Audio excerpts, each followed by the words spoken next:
suma a la mesa César Ruilova. Me decía el abogado, la dejaron solita, yo estoy acostumbrada.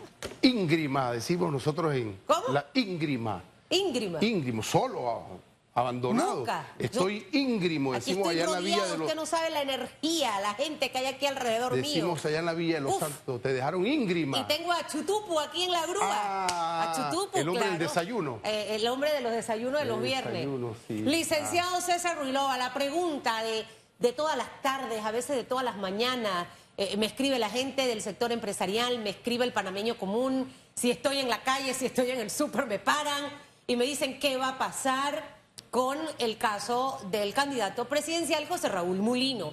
Estamos hoy a 12 días de las elecciones, a 12 días. Hubo una carta, una comunicación del señor Rubén Blades, algunos las han cuestionado, veía los cuestionamientos, por ejemplo, de José Alberto Álvarez, nuestro amigo Toto Álvarez. Así es.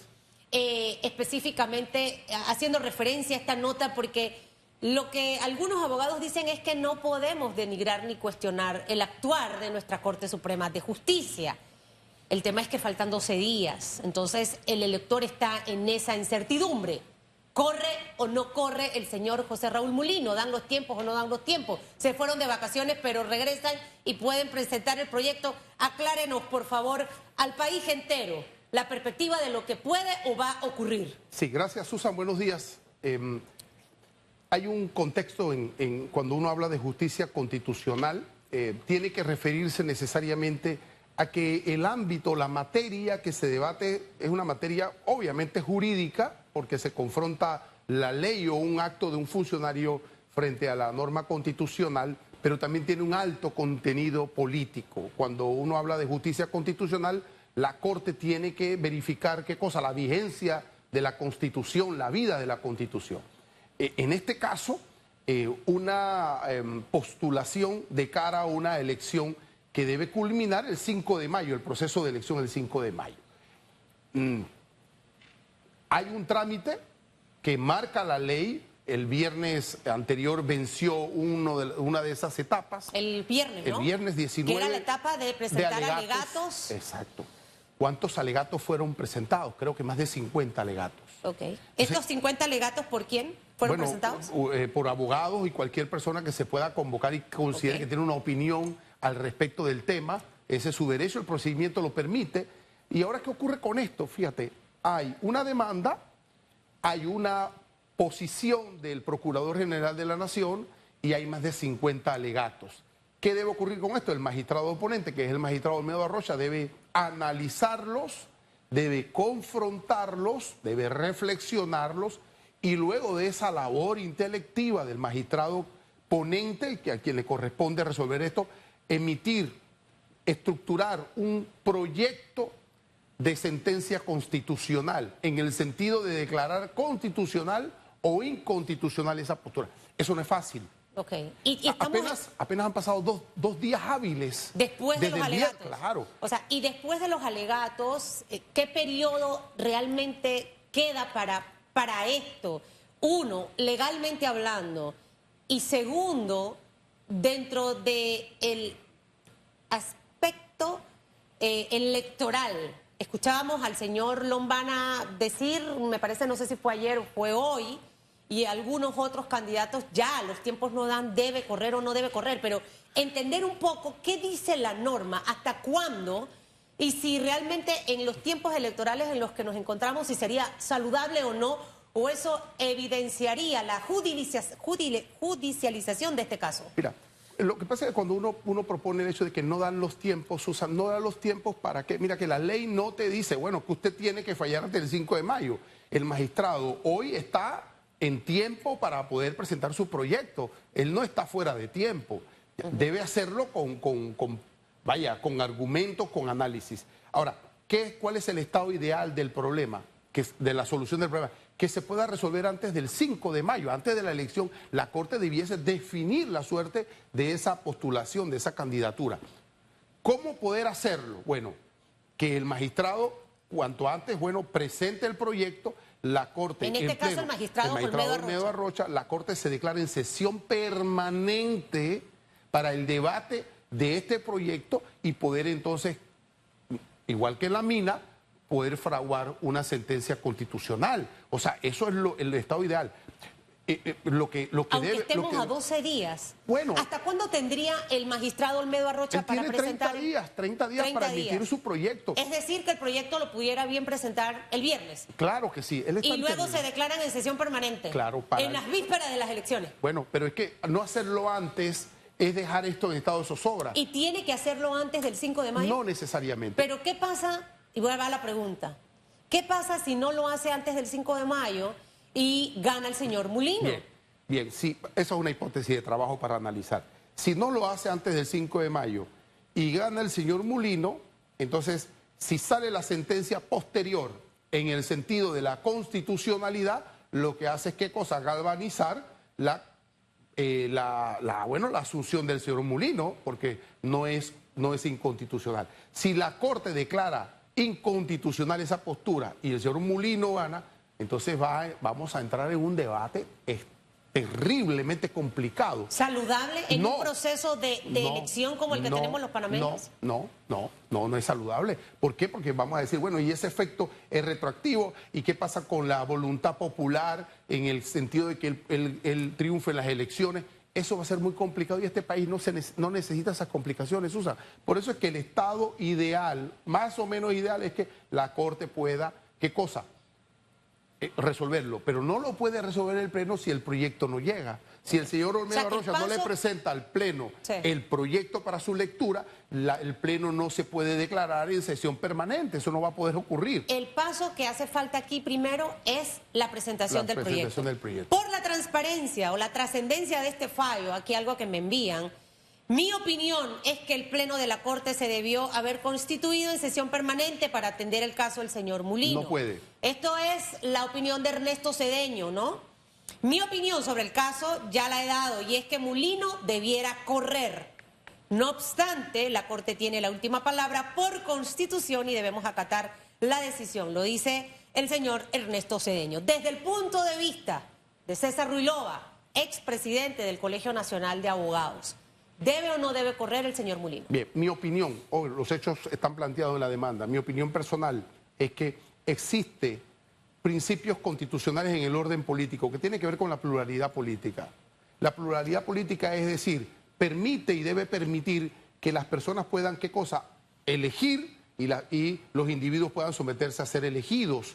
Yo propugno, avalo la posibilidad de que la gente participe, que haya promoción política, que haya pluralidad política. Y en ese sentido quiere decir en conclusión, que me resumen. Bueno, que me parece que el Tribunal Electoral, en la solución que le brindó al asunto Martinelli y Mulino, generó el principio de promoción y pluralidad política. Yo abrazo ese principio, yo estoy de acuerdo con ese principio. ¿Debe correr entonces? Claro, por supuesto que debe correr. Y la gente entonces tener la opinión desde la oferta política de discriminar, escoger a uno u otro, es la voluntad. Que quede en la decisión del panameño, desde su punto de vista, debe correr el señor Mulino y que el panameño escoja si vota por él o no vota por él. Por supuesto, y esto no es avalar una ilegalidad, esto es decir, se generó una situación en materia electoral que el Tribunal Electoral tuvo que resolver aplicando, ¿qué cosa? El principio de pluralidad política. Y yo me matriculo con el principio de pluralidad política, no solamente para el señor Mulino, para todas las personas que quieran y piensen tener derecho a participar en la vida política. Prácticas que nos deben dejar una lección, mi estimado señor César Ruilova, y los retos que nos quedan realmente como país a futuro. O sea, se instala una nueva administración el 1 de julio, algunos hablan de constituyente, para no trabajar con la asamblea que tenemos, que mire la calidad de asamblea que tenemos, y que definitivamente reformas ya un poco más drásticas, que vayan directo a la yugular en el caso del Código Electoral, para que tengamos procesos electorales más transparentes, con más oportunidades para todos. ¿Siente usted que todo esto nos debe haber dejado como país una gran lección? Procesos menos accidentados desde lo electoral. Creo que debemos ya tomar nota de lo que está ocurriendo. Esta comisión de reforma que actúa cada 5 años posterior a las elecciones tiene que, entender que hay que profundizar no solamente en los temas que tienen que ver con los cocientes, con los medios cocientes, con los residuos. Esos son temas que han monopolizado el debate electoral en cuestión de la reforma. Creo que hay que establecer un código de proceso electoral uniforme, un texto único, eso hay que discutirlo. Esto no puede ocurrir. Mira, todavía hay hay postulaciones pendientes, los juzgados electorales tienen que resolver estos asuntos, eso no puede ocurrir a 12 días de las elecciones, uno, por la parte electoral, lo otro es que, hombre, necesitamos una refundación, pero no podemos estar hablando de constituyentes en estos momentos. Creo que la satanizamos, analizamos el asunto constituyente desde la coyuntura. Y creo que eso debe ser un debate más profundo, más mesurado, de cara a qué cosa, de cara al futuro, luego de la escogencia de los que los van a gobernar, buscar espacios permanentes, espacios estructurales para hablar de constituyentes. Necesitamos una refundación, no antes de una elección, posterior, pero en espacios sosegados. Hoy la gente habla de eso, creo que con el cuchillo en la mano, Susan, y no nos merecemos. Creo que ya tenemos 30 años de una posibilidad fallida en ese sentido de refundación del Estado y debe llegar de la mano de un liderazgo y de pluralidad para participar y ver cuáles son los temas, quiénes van a participar, la metodología, cómo hacer las cosas bien. Yo creo que nos merecemos. Esa es la gran tarea que tenemos realmente como país. De todos los acontecimientos que hemos tenido nos tiene que quedar una gran lección.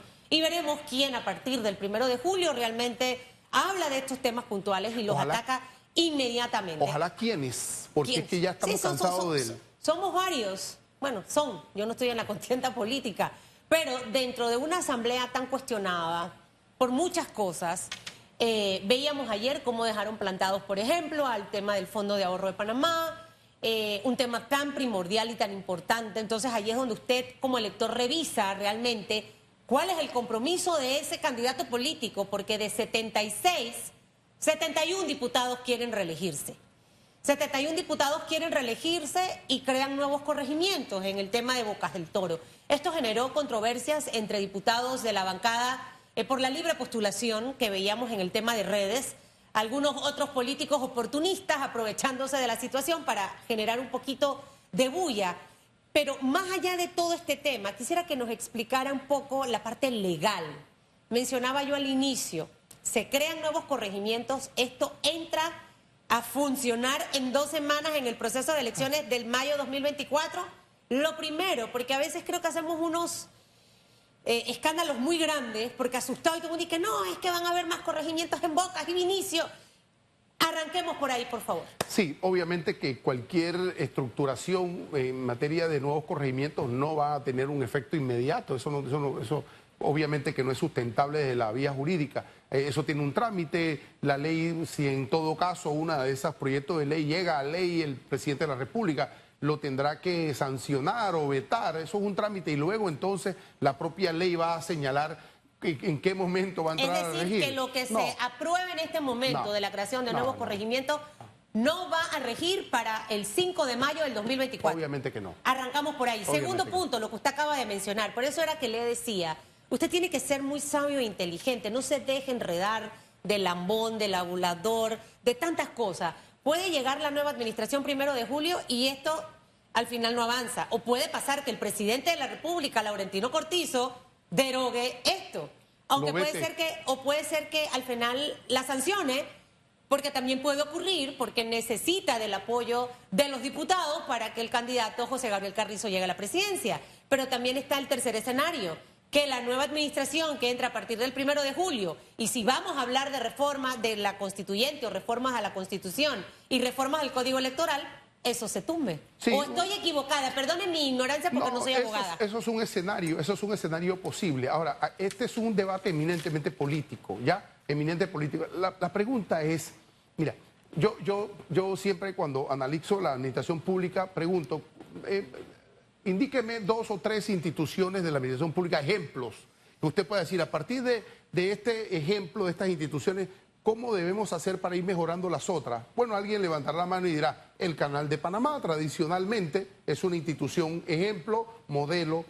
Me parece que la Secretaría del Metro también califica, Pasaporte califica, la Dirección de Pasaporte. Bueno, entonces, ¿qué ocurrió allí o qué ocurre allí para poder, qué cosa? Emular lo que allí estaba ocurriendo, pasando. Bueno, en materia política, de división política, dice, dígame los corregimientos, ejemplos, modelos, ¿no? Para poder ver si la opción de nuevos corregimientos es la solución. Es decir, más burocracia.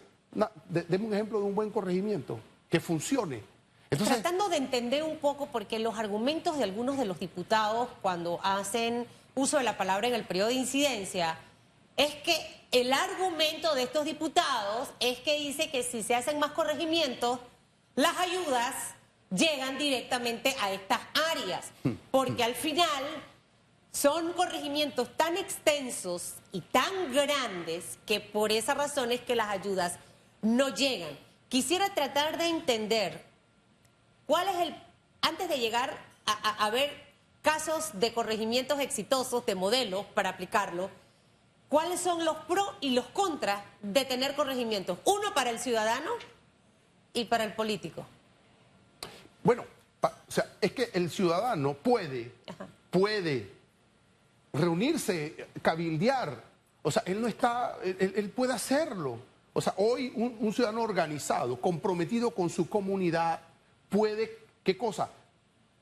Hablar con su propia comunidad los temas, cabildearlos, visibilizarlos. Existe esto que se llama ciberpolítica. ¿No necesitan un nuevo corregimiento para poder cabildear? En principio no. Ahora, si se trata de que necesariamente no está llegando desde la burocracia institucional la ayuda, porque, hombre, históricamente están, ¿qué cosa? Invisibilizados, y es una solución, bueno, se discute. Lo lastimoso es en esta coyuntura de salida del Parlamento. El Parlamento no le está haciendo un favor al país discutiendo esto. Hay corregimientos grandísimos. Mire, por ejemplo, ayer estuvo aquí un chico que va por Amelia Denis de Casa. Sí. Ahí hay 28.000 personas que votan. Pero estamos hablando de corregimientos en Bocas del Toro específicamente, que la cantidad de población es mucho menor. Entonces, ¿sabe qué gana realmente una persona de un corregimiento nuevo?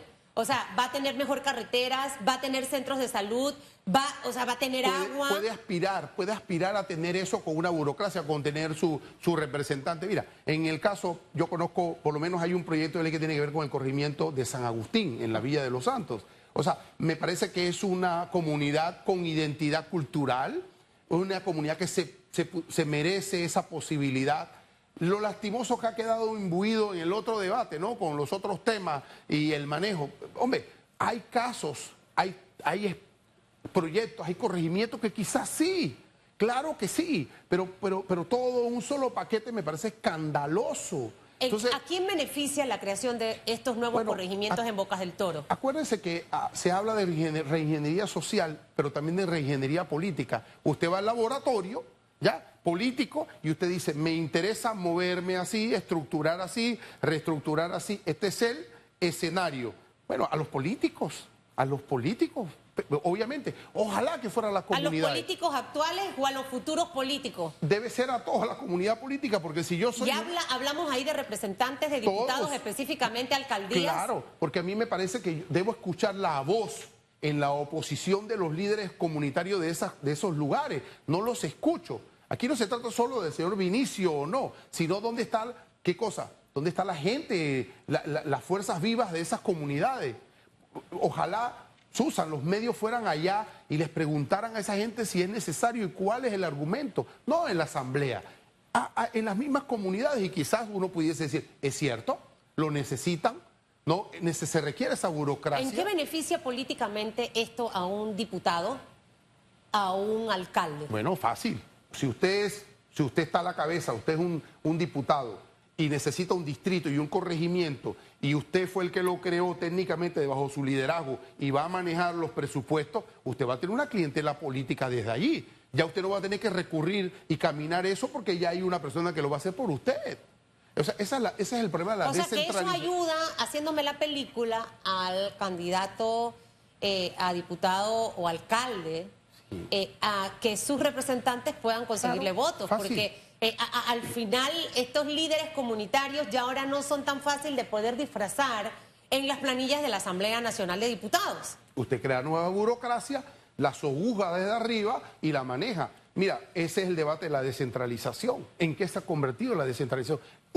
Y descentralización paralela. Claro, un nuevo corregimiento entraña, ¿qué cosa? La posibilidad de ampliar el proceso de descentralización. que no es malo, pero tenemos que reflexionarlo si nos ha servido hasta este momento. ¿En qué se ha convertido la descentralización? Es una pregunta que tiene que ver con la causa y el efecto. Si la descentralización ha sido un éxito para el país, entonces es lógico y pertinente nuevas divisiones políticas, porque la filosofía de la descentralización ha sido oportuna. Pero esa pregunta no ha sido contestada. Entonces el Parlamento no ha contestado esa pregunta y cómo ahora se avalancha a la creación de nuevos corregimientos, de nuevas estructuras políticas de cara a la descentralización cuando ha sido un fracaso inminente. Esos son los debates, pero me parece que no tenemos un Parlamento que le interese esos debates y las comunidades deben estar, creo que, aguzadas para poder participar. Quienes deben ser los actores de este diálogo deben ser las propias comunidades, Susan. Saber si es necesario la burocracia, si ayuda a las comunidades, por supuesto, bienvenido. Si no, quedan presos y parte de una cosificación política. Pero esas consultas no las hemos hecho en ningún momento. No. Panamá, un país con un poquito más de 4 millones de habitantes, tenemos alrededor de 1.100 candidatos a puestos de elección popular. Todo el mundo quiere gobernar. Si nosotros nos vamos a Colombia, un país con millones y millones de habitantes, la cantidad de candidatos en las elecciones, desde las presidenciales hasta los puestos en representación de alcaldes, diputados, que allá obviamente utilizan otro nombre, es totalmente inferior. Entonces, imagínense, circuitos como San Miguelito, el 8-2, 76 candidatos a diputados y solamente hay 71 y solamente San Miguelito tiene 7. Y si nos vamos a corregimientos pequeñitos, tuvimos la semana pasada aquí a alguien de Pocrí, no recuerdo el número, pero eran menos de 8.000 electores, con 8 candidatos. Entonces, al final esa proporción real pudiese estar controlada o revisada, porque obviamente como nación vamos creciendo. ¿Pudiese contemplarse algo ahora de ese tema que vamos a hablar en teoría de reformas a la Constitución o constituyente, por ejemplo? Fíjate que mencionaste una palabra clave, un concepto clave, que es la nación. Entonces, si esa realidad es así, que la comparto plenamente, lo que estás es permitiendo, ¿qué cosa? Diputados localistas, regionalistas, solo piensan en su área y ellos no creen y asumen y presumen que son diputados de la nación. Ellos, si usted le pregunta sobre los temas nacionales, ellos no te saben contestar. Sí. No, ellos dicen, bueno, mi problema es la basura, porque en San Miguelito tenemos que regar la basura y porque tenemos un problema de cosas, en San Miguelito... A diferencia de Estados Unidos, que lo que es allá diputados, que son de estados, pero son al final... Congresistas y senadores. Congresistas y senadores de todo el territorio de los Estados Unidos. Entonces, si tú lo que estás promoviendo bajo esta lógica es... estos candidatos con visiones localistas, cuando le vas a pedir, cuando estén en el Parlamento, análisis, profundidad y qué cosa, y creaciones de leyes nacionales, no te vas a quedar esperando porque no tienen esa visión nacional. Por ello es que el diálogo de una refundación pasa por el Parlamento, por el tipo de Parlamento, por el tipo de parlamentario, por qué cosa, por tratar de verificar que los roles se cumplan y tal, pero usted no puede cumplir un rol de promoción de leyes para la nación. Es decir, ayer yo me reuní con 2 abogados y me decían, César, ¿por qué insistimos en que los problemas tienen que resolverse desde adentro? La inversión está afuera. ¿Hay algún ejemplo rapidito de corregimiento exitoso que pueda replicarse y que se necesitaron más en algún circuito? Pregunté y no lo sé. No lo sé. Por eso se la dejé de último, porque yo sabía que la respuesta no iba a ser larga. No lo sé. Y es para que usted revise, señor elector. Revise el actuar de ese diputado. No se deje engañar realmente. La actuación de ayer o antes de ayer no debe definirlo usted para que pueda votar. Y le digo, no coma cuento, como dice Eric Espino. Si eso lo aprueban, puede venir el escenario de que Laurentino Cortizo no sancione la ley. Y si al final la aprueba, la próxima administración puede echarla para atrás, la deroga. That's it. No pasa nada. 8:31 minutos de la mañana, señor Ruilova. Molto piacere. Ahora. En Los Santos hablamos italiano también. My God. Oh, my goodness. En Chiriquí hablamos chiringlés. 8:31 minutos. Que tenga un bonito martes, que le vaya muy bien. Hacemos